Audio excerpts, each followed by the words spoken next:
Now the next solution comes the Occupation Museum, Kārlis, yeah.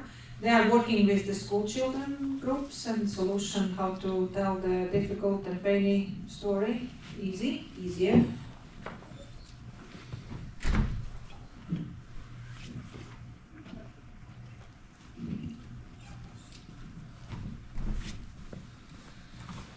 So, hello everyone. It's again great to be here between tourism specialists and educators. And our museum task in this project was to make some kind of way and ideas how to work with youngsters, with children, and how to try to explain sometimes very hard things, how to talk about war, how to give this information to scholars. So today I will tell you about one part of our project, which is survey and educational professionals about their experiences working with young people on military heritage. And the reason why I will talk about the survey is because sometimes it gives us some answers what to do and what to don't do. So, for my opinion, actually military heritage is actually a strategical resource for historical education and civil engagement. Because sometimes we are looking on military heritage as tourism target or some kind of interesting place or just a building, but actually when we use it properly we can get some more influence not only on our old society but also on the young society. So this was a main task, not main task but actually focus when we try to look how to make these guidelines for work with young people. So our survey was in two parts. The first part was last year in the summer when our colleagues from Occupation Museum of Latvia made survey between teachers from schools, and this year we made survey on instructors of the Youth Guard and the State Defense Training Program in Latvia. We have that kind of part in schools, and those are not teachers more, but those are more instructors or military instructors. And how they use this military heritage in education or they use it. And so this survey was more educational orientated. So we wanted to know what to do if you want scholars and school groups in your site. What to do and what to don't do. And so our target survey was teachers of history, social studies, instructors from this Youth Guard and State Defense Training. And these were that questionnaire, about 18 open and also closed questions. So we surveyed first 42 teachers and more than 55 instructors, but usable answers was 36 because some of these answers was not complete and without properly information in them. So we covered all regions of Latvia, and yes, the first one took place last August. This new survey was in the beginning of March, and so we used these results. We actually checked that our development guidelines actually work to help to improve these sites. And also during the survey we identified some problems and challenges that once overcome probably will improve the accessibility of military heritage.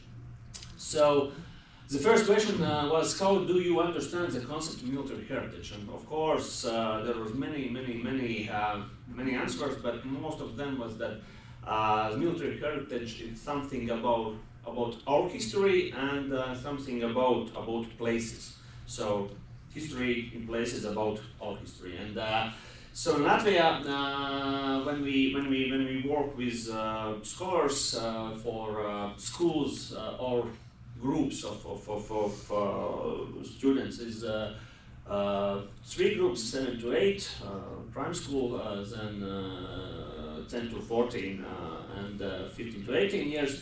But for this young, military section, they are working with just 2 groups, 10 to 14 years old and 15 to 18 years old. And these instructors are working with both of these groups. So for them the question was, do you work with these groups together, or do you separate them, or do you work with just only one group or second group? So we see that actually when you are trying to focusing on some students, do not focus on all this area.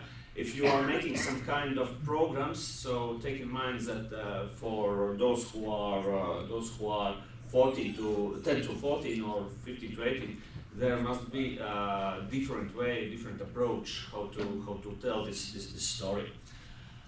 Of course, there was a question about methods. Which methods do you use in the teaching process? And as we also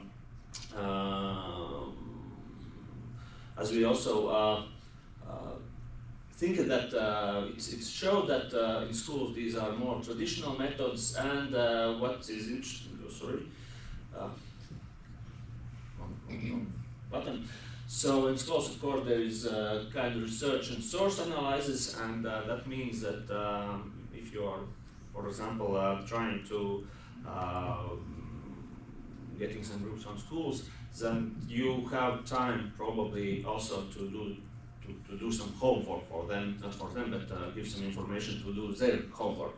But if you are trying to concentrate just only on these instructor things, that this is more or less just these traditional methods and active and some kind of digital and creative, there are no time for some kind of deeper research. That means that all information you need to give on the place. The fourth question was, what helps to implement comprehensive educational programs that include educational excursions? Because of course these are excursions. So the main problem, and also not just a problem, but also the topic of in which things we need to address is that of course this when you're thinking how to include, for example, your object in some kind of educational program, please try to understand what actually at that moment in schools, what is it the problem, how can you join with your topic in this educational program. Then, of course, distance and accessibility of facilities. This is also one large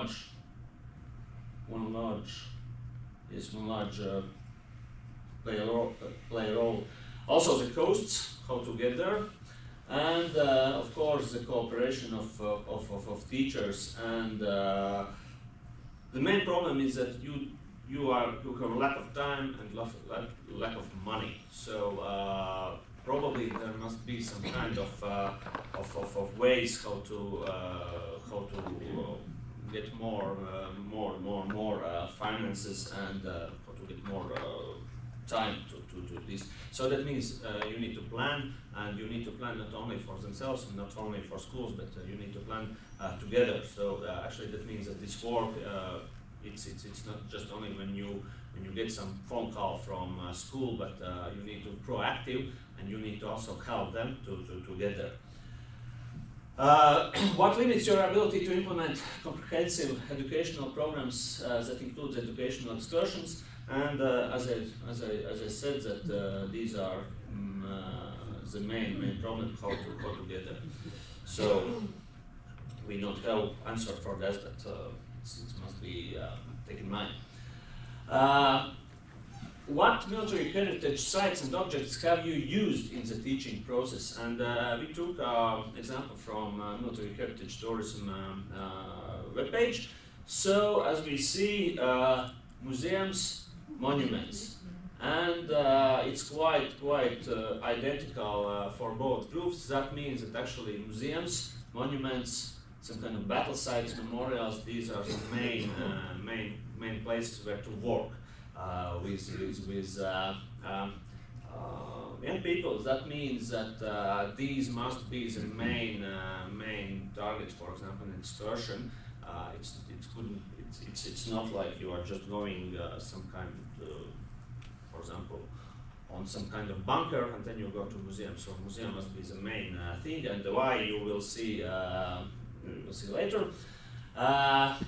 Of course, questioned to what extent was visiting such place help students to better understand historical events. Of course, more or less they said it's very helpful for both groups. And so there was question, name a place or object that left you with a positive experience and why. Of course, also we took from Military Heritage Tourism site this selection, and in Latvian kind of Latvia examples. So First World War, Christmas Battle Museum, Mongolian open air exhibition, Tīrīpurs, Christmas Battle area, etc. And of course the reason why it's very popular, it's kind of near Riga and it's not expensive. Death Island, it's a little more complicated, but it's very interesting. And Madumi World War I Museum from Daugavpils region. It was also minded in this survey.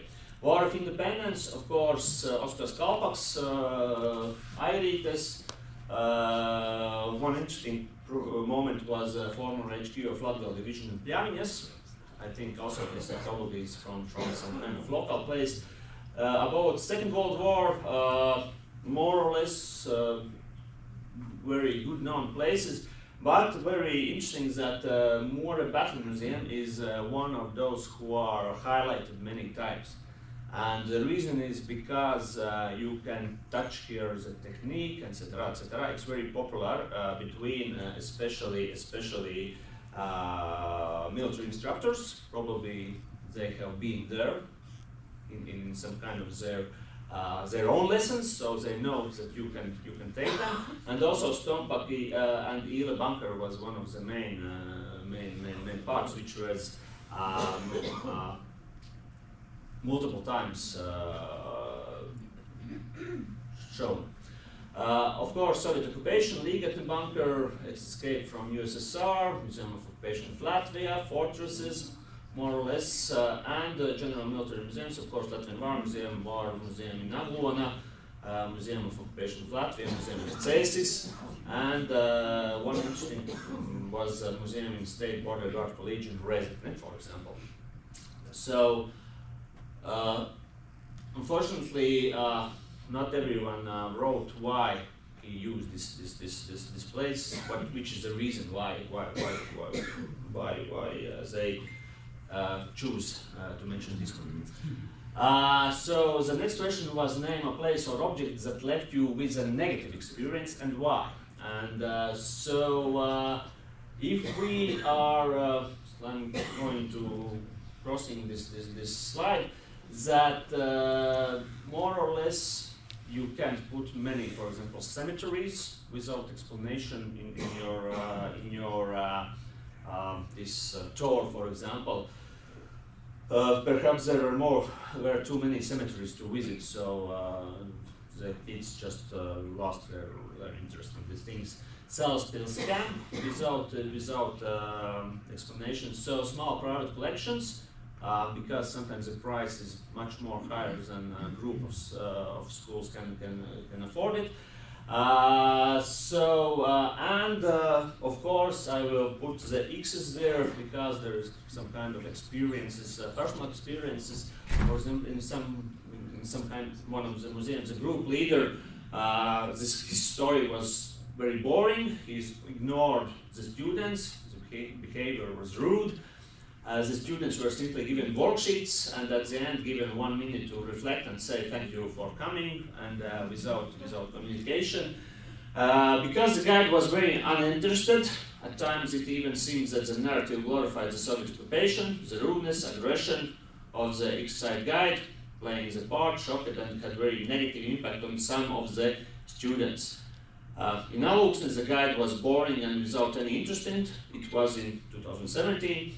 Then there is some kind of burials, places without infrastructures, when you are coming out without any information here, just some kind of stone in the forest. And this is actually very, we need to take in mind. The guide was chaotic, dressed in old uniforms. They portrayed soldiers, but very sloppily. So jackets unbuttoned, unshaved. They gave a sloppy and professional impression. So if you are trying to act something, so you need act properly. You can't make some kind of show without some kind of standards. If you are, for example, portraying Second World War soldiers, First World War soldiers, Independence War soldiers, so please take in mind that you need to be very careful with this. So what activities or materials attracted students the most? And yes, storytelling by guide. The guide is a key person. Without guide, without proper storytelling, you don't have actually any. You can be great object, but without this guide, without storytelling, you will not reach your targets. Everything else is just a little bit less. What difficulties or obstacles have you encountered with organizing such visits? And costs, too many students in group, and that's about the planning. You can take 30 students, for example. Think how you can split these groups, and some of them are lack of information, and this is advertisement problem. What would you suggest improving to make military heritage sites and objects more accessible? Quality worksheets, centralized online resources about military heritage sites, about also this project. So we need put more precise information, more actual information. Actually, this was in these answers. What is lack of to proper use? Yes, sometimes we know these objects, but we need precise information about what happens here, for example, the next half of the year. How useful are the military history tourism website? More or less up to now, approximately 30% didn't know about this website, 70% known about this website. And what could be improved at the military heritage tourism? And the significant shortcoming of lack of one-day excursion offers. This is very related with costs. Scholars can go just only for 1 day, not very far, because we need to take in mind that the period in the way. So more actual information, yes. And names of websites you use most often or way to search for information, of course, Google. And what's interesting in last answers, there's many AI chatbots. And as we know that we need to take in mind, sometimes AI chatbots make some kind of untruthful information. So that means that if they are taking it from internet, so you need to check what is the information about you in the internet. And of course, museum resources, social media, very effective and what's interesting, human resources from colleagues, even friends, and even one is asking his wife. To what extent would especially develop education materials and methodological recommendations for teachers? Of course, everyone saying that would be great. And the last question was about, do you use services of tourism information centers and tourism specialists? And we know that we can see that teachers are more using them, but of course instructors they don't use because they have lack of time. They are just trying to use their own knowledges. What is good is that this is some kind of positive experience for some special places. But most of difficulties and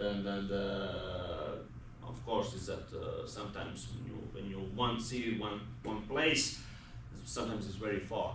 So that means that you need to be very active on the place you are actually. If you have your audience, but sometimes your audience don't know that you are here near. So you need to try to work more on a local area, and then it goes far away. And last one, what service support do you expect from tourism professionals? And yes, route planning, guide services, and cooperation with museums. Three main things which tourism information centers can provide for schools if you are working preventively with them. And all the conclusion is that we took these answers also in mind when we worked in our guidelines of methodological material use of military heritage sites in shaping youth understanding of history, which is actually the result of this project from our museum. And the main target audience is, of course, you owners, managers of military heritage sites, educators, non-formal education specialists. You need to take in mind your main task is this new citizen, and your site is a place where you can learn. So it's very usable. And yes, these are main conclusion things. So thank you for your attention, and do you have any questions?